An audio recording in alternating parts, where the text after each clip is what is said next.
Assalamualaikum, welcome back my YouTube channel Ramlan Family. Kembali lagi bersama dengan Mama Nei dan akan terus bersama dengan Mama Nei ya Mams. Jangan lupa di like, comment, and share, juga subscribe-nya jika video ini bermanfaat buat para mam semua. Nah, kali ini Mama Nei akan sharing mengenai baby blues pasca melahirkan. Nah, pasti semua perempuan dan semua ibu baru merasakan seperti ini. Walaupun ada tingkatannya ya Mam. Tidak semuanya mengalami, tetapi pasti pernah punya merasakan dan kekhawatiran juga, keresahan dan kebingungan juga serta kepanikan yang campur aduk ya Mams. Nah, ini cerita dari Mama Nei waktu tahun 2015. 2015 Mama Nei melahirkan bayi laki-laki di usia 26 tahun. Masih belia ya Mam.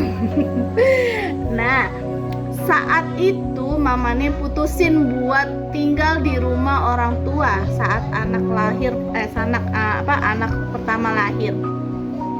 Saya tinggal di rumah orang tua untuk supaya ada yang bisa membantu. Tetapi Mam, ternyata tidak juga membantu karena si anak ini maunya sama mamahnya, maunya nyusu aja, maunya digendong sama mamanya. Karena apa ya, mungkin bonding seorang ibu itu lebih kuat ketimbang yang lainnya. Nah, ada satu cerita Mams di saat anak pertama itu, karena memang saya masih minim ilmu dan saya masih belum banyak pengalaman. Waktu itu saya benar-benar kerepotan banget Mam saat pulang dari rumah sakit. Hari pertama di rumah itu semua serba sendiri ya Mam. Walaupun di sana saya tinggal sama orang tua, tapi saya ngelakuin itu semua sendiri. Mulai dari mandiin, pakaiin bajunya, semua saya lakuin sendiri. Karena saya ingin belajar gitu, ingin tahu gimana sih ngerawat anak sendiri gitu. Nah, waktu itu kan memang bayi saya itu masih kecil ya Mam, karena berat lahir itu 2,7 kilo.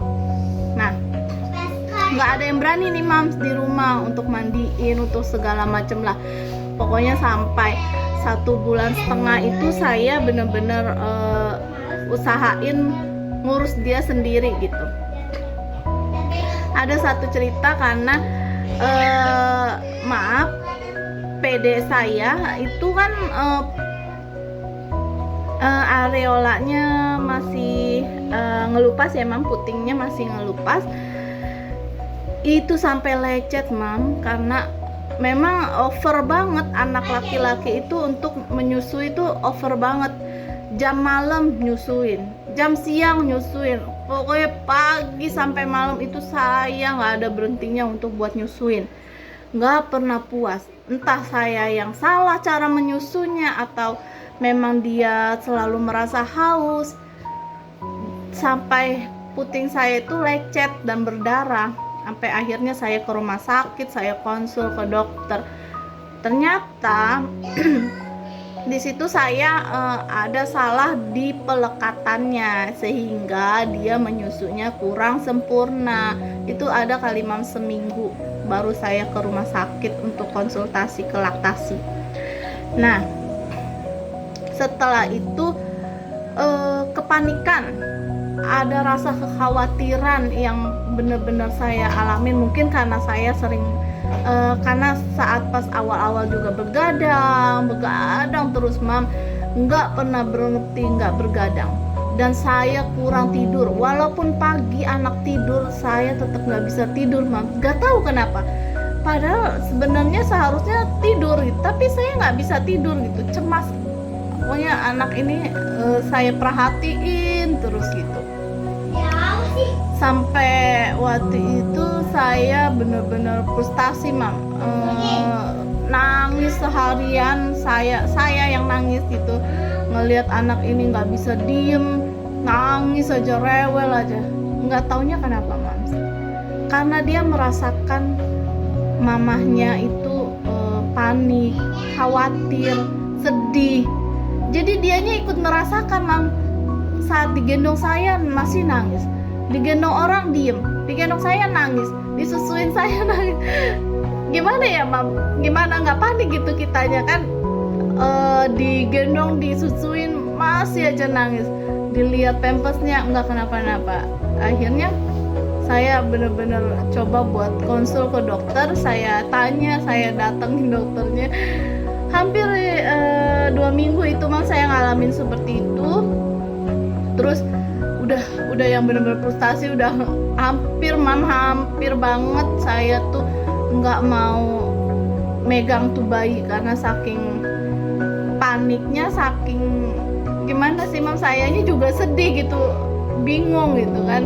Akhirnya coba sama suami ke dokter untuk konsultasi ke dokter anaknya gitu kan.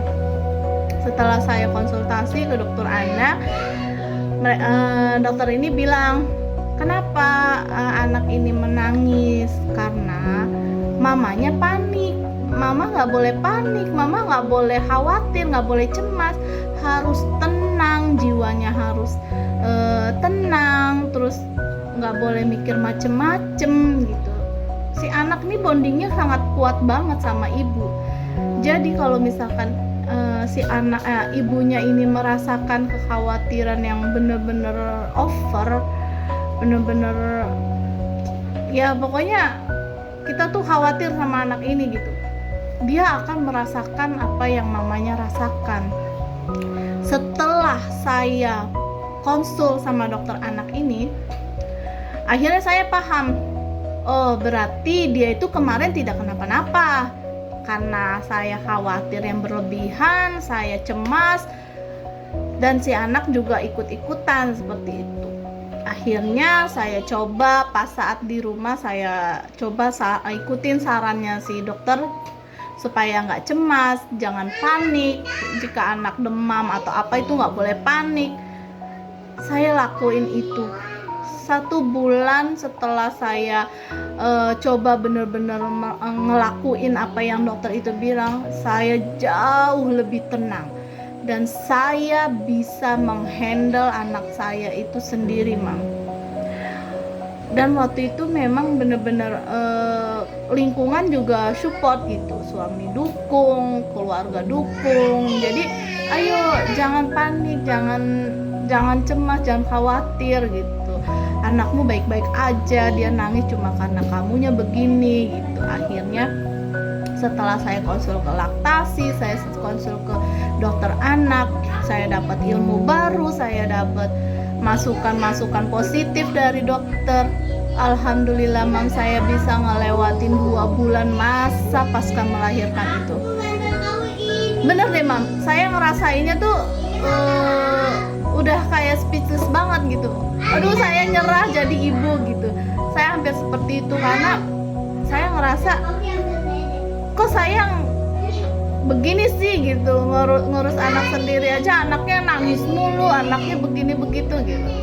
Akhirnya setelah saya pelajarin, saya dapat arahan yang positif dari dokter, ya alhamdulillah semua berjalan dengan lancar dan menyusuinya juga lancar sampai anak saya umur 2 tahun. Dan pengalaman anak yang kedua dan ketiga itu saya udah nggak ada lagi, udah nggak ke dokter lagi. Saya udah paham bagaimana caranya menghandle anak bayi yang baru lahir. Seperti itu mas pengalaman saya. Jadi buat para mam semua, jika memang merasakan kekhawatiran dan kecemasan yang berlebih di saat anak pertama, itu mam jangan khawatir mam. Memang kalau misalkan dia sakit atau ada yang dia rasakan tidak enak, itu dia pasti akan rewel, akan nangis. Kitanya yang harus peka tanda-tanda apa yang dia keluarkan saat dia nangis seperti itu.